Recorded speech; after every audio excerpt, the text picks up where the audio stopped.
What's that famous quote that's like, talking about music is... It's like dancing about architecture? Yes. If talking about music is like dancing about architecture, how do you talk about dancing? I think the better question is, how do you dance about architecture? Because I feel like I've seen some really amazing dances about architecture. I'm the son of a modern dancer, so I've seen a lot of weird stuff. All right, let's see where this goes.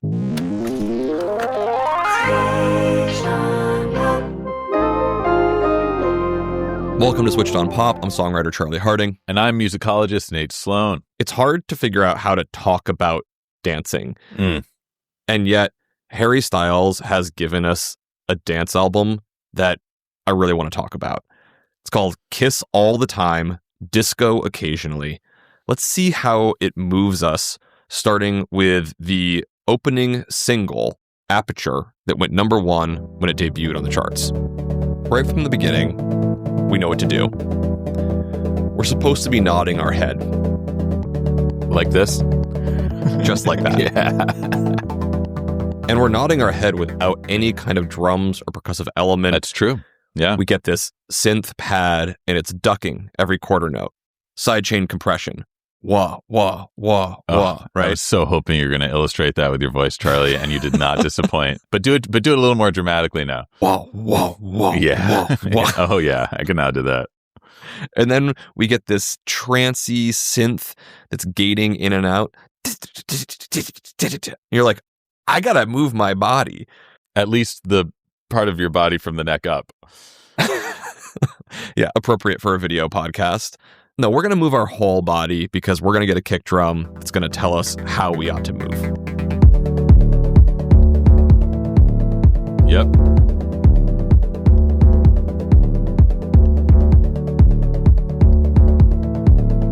Started with the head, kind of moved down into the shoulders, down into the hips. Now my feet are moving. It's spreading. We've got that Jersey club beat, the beat that was pioneered in the Baltimore club scene, moved to Jersey, takes off in the 90s and 2000s, and somehow has become the dominant sound of the 2020s. I think about artists like Ice Spice. In the party, he just wanna rump. Big boobs in the bus, they plump. She a baddie, she knows she a 10. She a baddie with her baddie friend. Pink Panthers.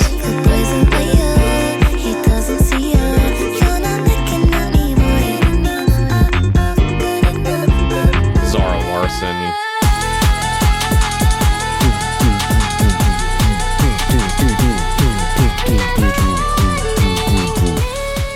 That was Ice Spice's In Hamood, then Pink Panthers' Boy's a Liar, which Ice Spice did a remix with, followed by Zara Larsson's Midnight Sun. Zara Larsson also collabed with Pink Panthers, so there was a continuity between those artists, and it seems like if you want to make a pop hit today, you need to reference that Jersey club beat, that bump, bump, bump, bump, bump. I think it's important we name all these references because they all have something in common with this Styles track, Aperture. It's all Jersey club light, it's like the whipped version of Jersey club with all the rhythm and half the calories. This isn't the kind of DJ Slink production that would rattle the ceilings of the club in Newark.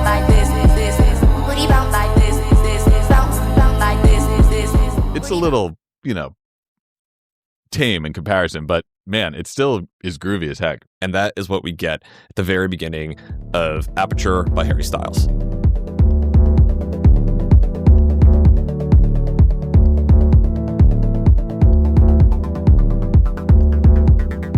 A track that could be equally indebted to LCD Sound System and the dance punk indie scene of Brooklyn in the 2000s.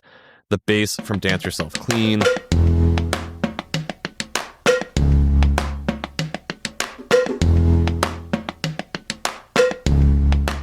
The pumping pad from Someone Great.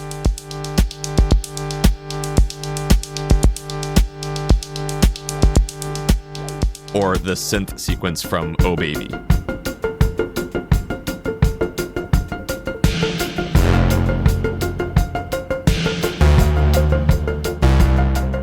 So what is Harry announcing here?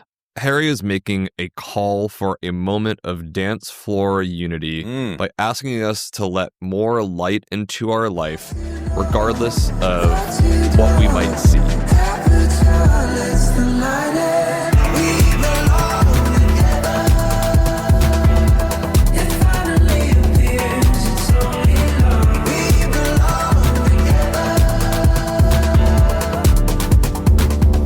I mean, that's a message I can get behind right now. I'm kind of sick of hearing people talk, honestly. I feel like we've talked a lot and it hasn't gotten anywhere. Maybe we need to embrace the common language of dance and see if we can't make some progress. Maybe the next, what's it called? Board of Peace, right? Maybe they should just dance it out rather than talk. Talk's getting us nowhere. So I'm here for some cathartic dancing for sure. I'm not sure that the messages on this album are quite that grandiose. They're light. Kiss all the time. I'm not sure there are any messages, to be honest. Kiss all the time. Disco occasionally. In reality, it might be the inverse. This album is disco all the time and kiss occasionally, in my opinion. But maybe we'll see if listeners agree as we go through the rest of it. So let's get a sense of where Harry is at. As a reminder, 32-year-old Harry Styles. He was in One Direction, 2010 to 2016. He's on his fourth album now. In 2017, he put out Harry Styles. 2019, Fine Line. 2022, Harry's House, personal favorite. And now, after a 4-year break, 2026's Kiss All the Time, Disco Occasionally, we find Harry in a big period of change in his life. After his last world tour, he took a bunch of time off from making music. He hopped around Europe from Paris to central Italy to clubbing in Berlin, gone through a few relationships and breakups. Tragically, his former bandmate Liam Payne died in October 2024. Yes. And part of Harry finding himself was out on the dance floor. He's giving us what I think is a sort of an existential album. He's working with his old collaborators, Tyler Johnson and Kid Harpoon, and I hear Harry trying to locate himself in the world and in the club. Hearing that background makes this opening track, Aperture, a very fitting one, right? An aperture is a part of a camera lens that, as Harry sings in the chorus, literally lets the light in. And you have this sense of sort of an opening up, as it were, on this first track. And I'll be curious to find out what we see or hear over the course of the rest of this album. I'd say that we hear a really wide lens of dance music genres. We hear some house. We hear some Jersey club. There's some maybe little hints of Berlin techno, a little bit of hinting at breakbeats. Yes. There's a lot of 4 on the floor, bass and drums, but this is very much a songwriter's album in the language of dance. You still have acoustic elements, piano, nylon guitar, even marimba. And yet I think that he synthesizes electronic and acoustic elements really well because I think Harry understands, to a certain degree, where the dance floor is today. You know, when we were coming up making this podcast in the 2010s, it was progressive house, huge drops that were like telling you when and how to move. Yeah. And now we live in a world of dance music that is, I think, sort of anti-drop, that it's about vibe. Ooh. It's about creating a mood that can move throughout the entire night, whether it's the ethereal sounds of Fred again.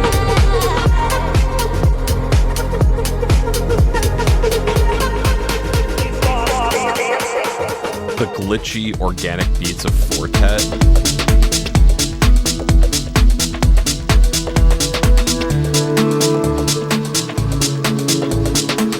Or the unyielding Berlin techno kick drums of Charlotte DeWitt. Dance music today, I think, has more in common with where dance music came from. You know, it used to be really hard to make synthesized music. You'd have to get all these drum machines and synthesizers and you have to link them up together, and it was a lot of cabling and it was very hard to build compositions. You couldn't easily move from verse to chorus, a big drop. Instead, you slowly turn knobs to enhance the feeling of a moment, and I feel like that's what's going on this record. A lot of long songs, a lot of chord progressions that stretch out and go throughout the entire song, and the feeling that he's trying to put us in contemporary club music, but through modern pop. This is still very much a Harry Styles songwriter album. So 10 years ago, we were identifying the pop drop as one of the core elements of, top 40 pop music. And now, a decade later, we're observing the opposite, the anti-drop. The anti-drop, yeah. And some people might be asking, why is Harry making this sound? And he's explained it, that, partially it is he was finding a sense of himself in dance. But I also think it's a very deliberate move. He's working with the same collaborators. It's not like he's gone off to some other producers. They've really narrowed their sound. And I loved the sounds of Harry's House from 2022. I think about that as this very luscious album with, if you related it to food, it would be like taking a stew with 20 different ingredients that all cook down all day, just like this flavor bomb of sonics. Mm-hmm. This record, on the other hand, is much more minimal. Every element of this dance music is handpicked. It's more like a French meal where it's 3 simple ingredients done perfectly. I was wondering where that food analogy was going. Well, he was hanging out in Paris a bunch and going to cafes. There's a certain refinement to the way that he's approaching these productions and these lyrics. They're very plainly presented, and yet they are, buttery and salty and yummy. And I think that's as far as I can stretch the food analogy. Let's take a listen to a few tracks to get a taste, if you will, of the dance grooves that he's putting together. I think there's no better song to listen to than Pop.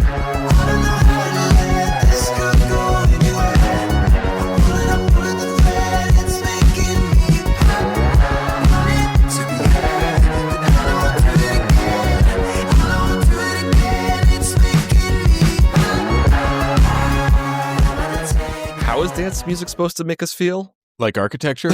Yeah, exactly. This is a dark song. It is, especially for a song called Pop. Yeah. That conjures images of sort of effervescence. Yeah. It's got this heavy 12/8 groove. 1, 2, 3, 4, 5, 6, 7, 8, 9, 10, 11, 12. 1, 2, 3, da da da da da da da da da. It's got these dark minor chords. Yep. It has these eerie synthesized textures, and it feels like pop in the sense of something's about to explode. Harry literally says that he's about to pop. He's about to explode. I was trying to think about what does this mean? Why pop in this form of presentation? And I think there's a real truth here. Harry has a way, I feel like, of always writing lyrics that are a little bit surrealist. They don't usually have a really clear narrative through line all the way, but then there will be a killer pair, one line or something that just sticks with you. And here, this idea of pop making you feel like you want to explode. I feel like the dance floor is a place that we go to let loose, to let go of all of the terrible things that are going on in our lives, to feel free. And I think that pop music is kind of the same. We think of pop stars, I think, as needing to portray effervescence, as you said, everything is great. Pop sounds upbeat. But pop music is so often about displaying uncomfortable human truths against really upbeat music. And there's that dissonance between the two is, I think, generally what really pulls an audience into a song. It isn't about, I feel happy, upbeat, things are good. It's about sharing what's really going on. And at least for Harry, it's feeling like he's going to explode on the dance floor. I remember when we listened to one of Harry Styles' first solo releases, Sign of the Times, back in 2017. And I remember being kind of surprised how opaque that song was, how sort of clouded and mysterious it was lyrically. And I wondered if that was just kind of an experiment of, his first solo debut. And it actually seems to be really a theme through his songwriting. There's a lot of obfuscation and not a lot of obvious parallels. Just stop your crying, it's a sign of the times.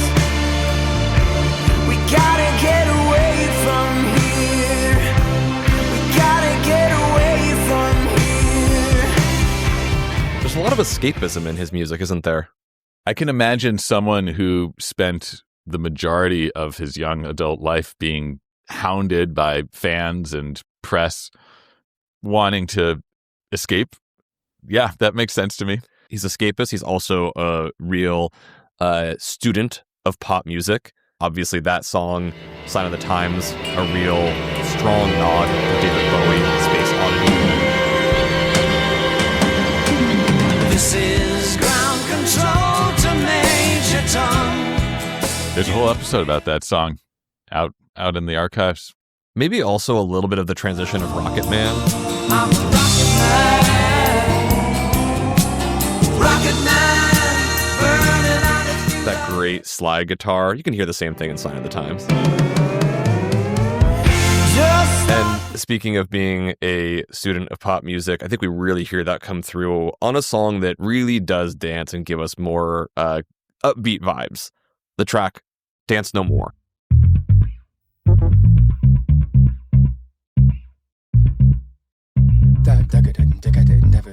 Yeah. All right, we got to stop it right there. I mean, off the bat. Little scat. Little scat. He loves to scat. He did some scat in Harry's house, as I recall. Little scatting. That wasn't what caught my ear. I just was like, oh, you are making a Chic sound alike. Everyone does. Everyone has to make a Good Times bass line.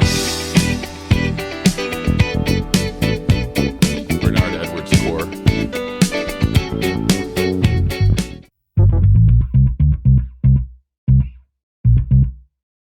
I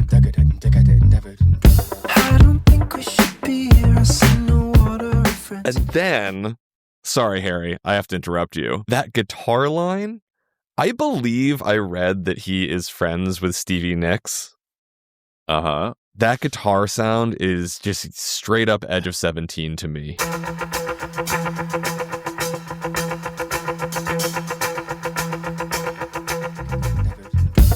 don't think we should be here. I see no water or friends. But the music keeps hitting me like a He's making us move with a little bit of nod to the past, but he's also very much in the present. Here's the chorus. DJs don't dance no more, they said. We wanna dance with all our friends. It's feeling like the music has been heaven sent, and there's no difference in between the tears and the sweat. That's one of those great Harry Styles lines. There's no difference between the tears and the sweat. What's happening on the dance floor is the catharsis. It is letting loose emotionally and physically. And I feel like, I don't know if this is what he means to say, but what I hear in this is like, DJs became so famous, especially in the 2010s, that what happened is the dance floor turned into a concert. And people faced the DJ and they weren't moving with each other. And you know, I think about that that famous moment of David Guetta just like losing his mind, staring out into the empty abyss, not moving, while a bunch of people at some major festival are kind of just like in cult-like movement to his sort of empty presence. And I feel like we have Harry Styles here saying, we got to turn away. Like, the DJs need to dance and be a part of the larger community. That's when the club feels really good. Out of all the songs, I feel like Dance No More is closest to the disco promised in the song's title and in the disco ball that graces the song's cover artwork. With that Chic reference you mentioned at the outset, with the Prince style guitars, with that 4 on the floor drum beat that seems right out of the 1970s. This feels like a throwback to a time when dance music was participatory. You say it's a throwback. It fulfills some of the disco promise. And yet also some of his references on this album have nothing to do with the world of dance music. Check out the pre-chorus.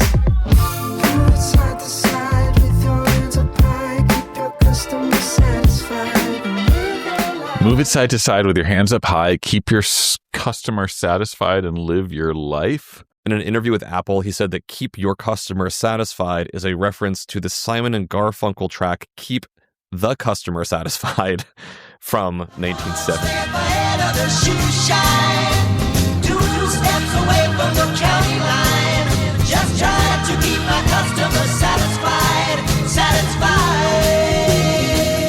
And it's not the only Paul Simon reference in the song.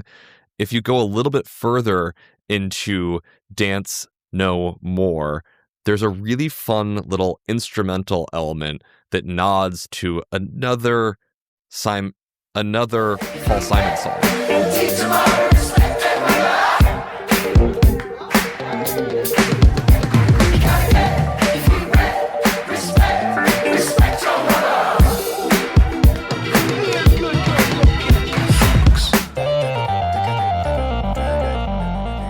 Any idea? Respect your mother.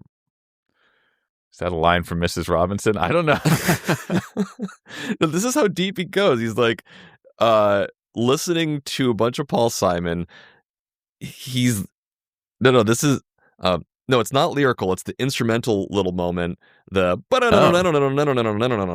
I would have thought, I don't know, like a P-Funk Bernie Worrell keyboard line.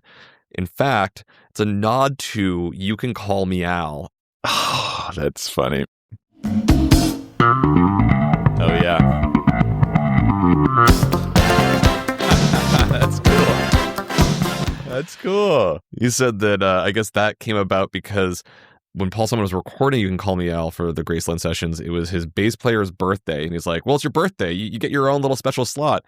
And Harry Styles' keyboardist, Yafra, was given the same leeway. Harry was just like, here's some bars. Do whatever you want. But was it his birthday? I don't know if it was his birthday. Okay, we'll have to investigate. Well, this is not the end of the Paul Simon references on this record. The final song on the album is called Carla's Song. Paul Simon has a song called Kathy's Song. Yes. And Carla's Song opens with a Simon and Garfunkel reference in the opening lyric. There is a bridge that leads to troubled water. Of course, nod to Bridge Over Troubled Water. And friends just can't be found like a bridge over troubled water. I will lay me down. What is Harry Styles doing making all these Simon and Garfunkel references? I'm not entirely sure. I mean, other than Paul Simon being someone who really bridged the world of lyricism and dance, I don't know. I don't have any other grand theory other than an appreciation. Could we say he's putting the funk back in Garfunkel? Wow, that was kind of a Charlie joke right there. I don't know. I was like channeling your dad joke instincts. That's really mean to make fun of yourself by making fun of me. No, I was honoring you. Oh, thanks. Yeah, Nate, are you even listening to me? What'd you say? We got to move on to the next song. Are you listening yet? God knows your life is on the brink. Your therapist well fed. The fix of all fixes. An intimate sex. You like the way she talks. Never what she says. You've had your tummy tickled. Are you listening yet? This is working it out on the dance floor. I like it. It's a little more sardonic than we've heard from Harry in the past. Yeah, I mean, he's sort of saying, I'm here working it out. I've paid my therapist a lot of money. I am looking for fulfillment in romantic relationships that are fundamentally unfulfilling. And this line of "you've had your tummy tickled." What? Don't love that. Don't like that at all, honestly. I think it's a great example of this Harry Styles surrealist style of lyric writing, where it's sort of like non sequitur experiences that all paint a sort of collage of what's going on with Harry Styles. Clearly, there's something amiss in his life. And I think this call of "are you listening yet?" to me, it almost sounds like he's talking to himself, not to us. Now you're allowed in choices. Are you listening yet? Between your head and heart.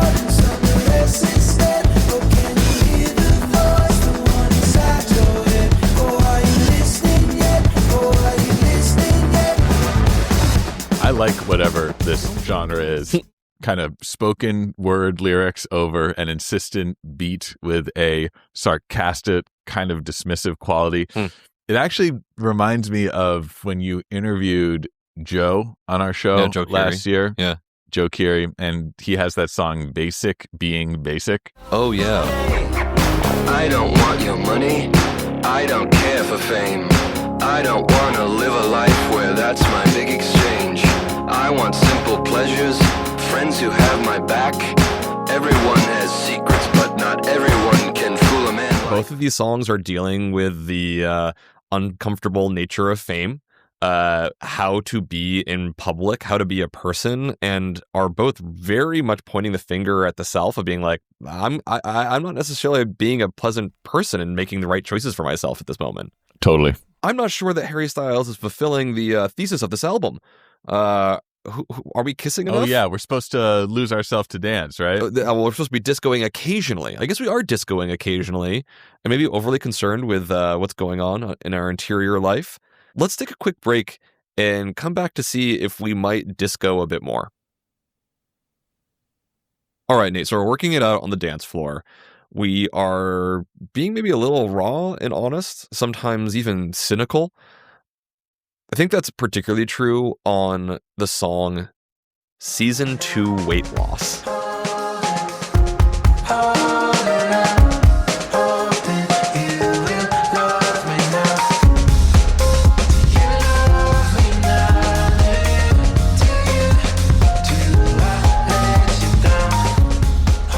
Holding out, hoping you will love him now.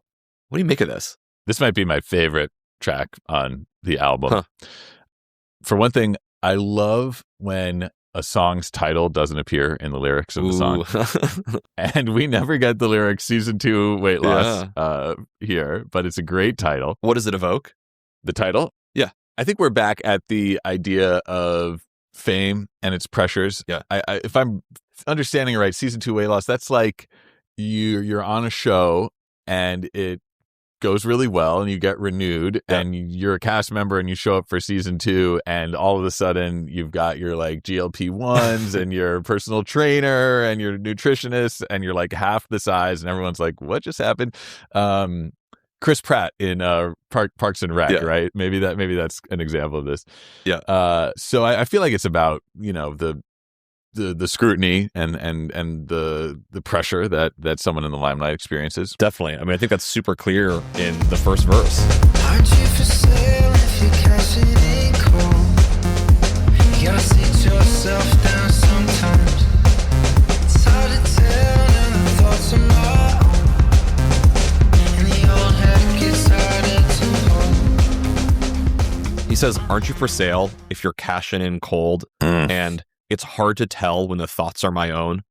Yeah. It's like, who am I making art for? Like, for what purpose am I doing this thing? Is it my own inclinations? Is it because I got to cash in? The sense of self-doubt that we heard in those lyrics is mirrored in the drums on this track. And that's the other thing that makes it one of my favorites on the album. The drums are so good. Aren't you for sale if your cash it ain't cold? You gotta sit yourself down sometimes. They are courtesy of Tom Skinner, stalwart of the London jazz scene. He got his start playing in the incredible group Sons of Kemet with Shabaka Hutchings and Theon Cross. You can hear his characteristic kind of frenetic drumming style on a track like Play Mass.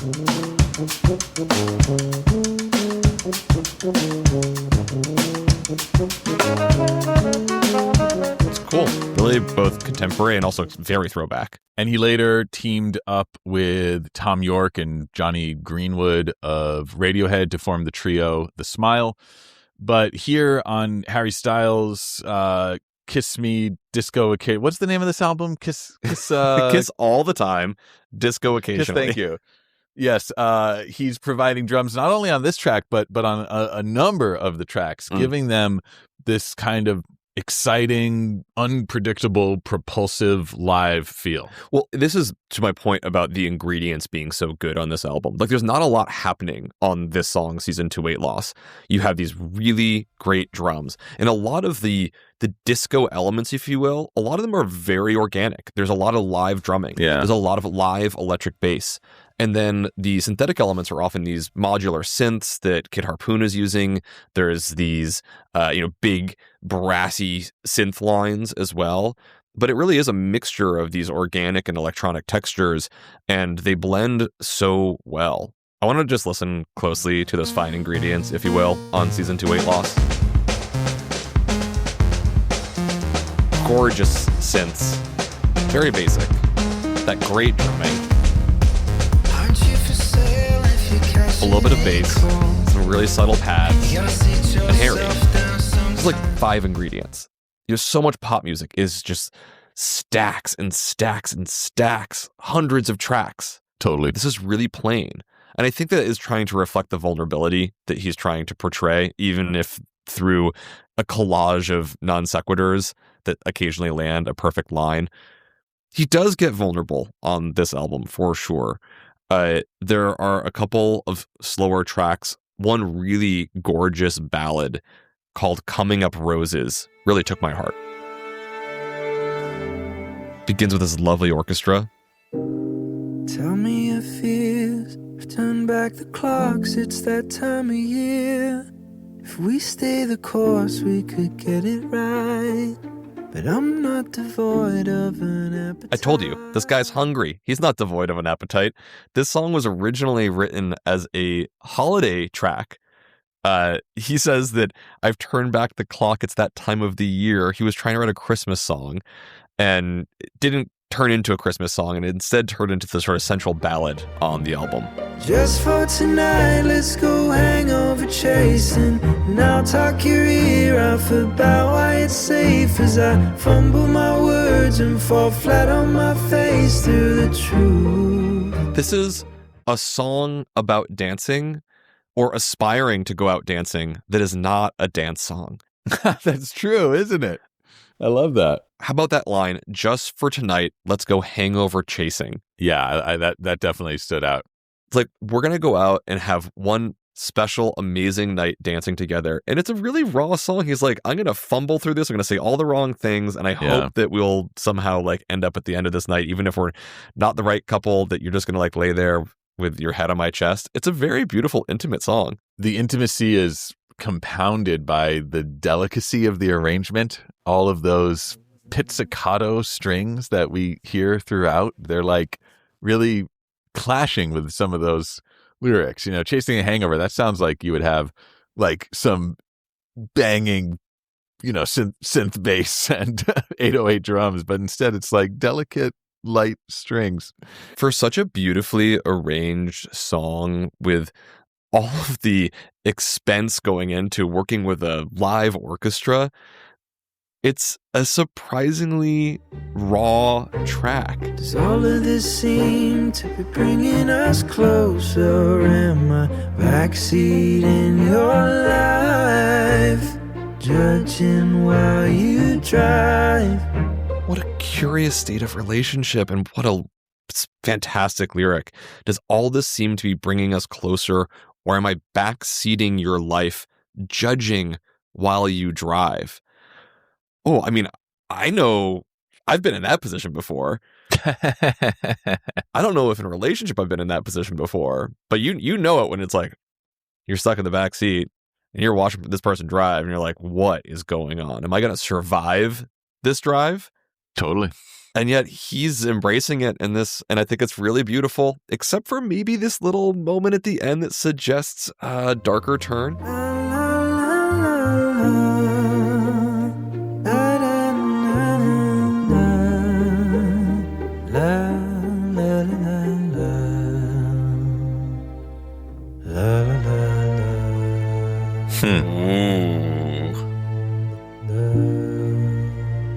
Whoa, that was a dark moment. Look at that. I didn't catch that. That's cool. Some amazing dualities throughout this record. Yeah. You know? La, la, la, la. It's like, ooh, what the? What was But then that? it resolves, but you don't forget the memory of that. What does he do there? I think it's just the minor 6. B flat.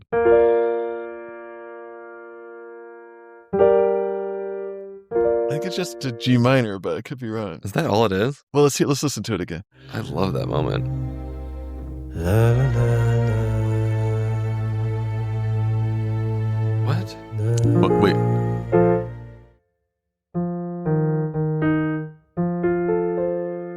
Is it F minor? It's not. What is the... What is he doing? Well, it's definitely going down. The melody is going down a whole step and back up, right? Oh, it's down a half step. So is it D minor? That's cool. Wow. So we're working things out. We're presenting it in a very raw kind of way. We're waffling between songs about kissing, maybe the wrong person, songs about disco. If there is one song that perhaps unifies all of this together, I think it's the song American Girls. Those American girls. I've known you for ages. It's all that I've heard. My friends are in love with American girls. Mercedes all over the world. My friends are in love with American Mid-tempo dance song, very simple arrangement, live drums, synth sequence, Moog bass, and this really beautiful, almost out of tune upright piano, right? This combination of dance elements, but also again very much like, this is somebody who's just come off of Harry's House, singer-songwritery stuff, and a track that on the surface seems to be about, how beautiful are American girls. Harry Styles likes to date a lot of them, it seems. It might have a nod to LCD Sound System tracks like American Scum or Drunk Girls, but I don't think that it's either of those. This song is actually, he has said, about watching his friends all get married, and they've all married American women, and feeling sort of wistful or really wanting to be able to follow in their footsteps of like, I gotta figure out how to have an adult relationship, and there's a bit of a double meaning happening here. Yeah. This, to me, is the as it was of this album for a few reasons. One, I think it's poised to be maybe the breakout hit of the album. It's not the first single, that was Aperture, but they did just release a music video today. We are currently taping within less than 24 hours of the album's release. And there's also this ambiguity in the lyrics that's kind of supported by the music. Like you said, American Girl, that title might sound sort of bright and optimistic, but then when you listen to it, it's more ambivalent. It's like not really clear that this is something to celebrate, falling in love with an American girl. There's kind of a wistfulness to it. I feel like As It Was had a lot of the same qualities. In this world, it's just us. It's not the same as it was. In this world, it's just us. It's not the same as it was. In this world, it's just us. It's not the same as it was. They both had these unresolving chord progressions that kind of just cycle in perpetuity. This could be a big hit, but it's not necessarily a hit that's going to make you, smile from ear to ear. Like a lot of this album, it's a little more melancholy and up in the air.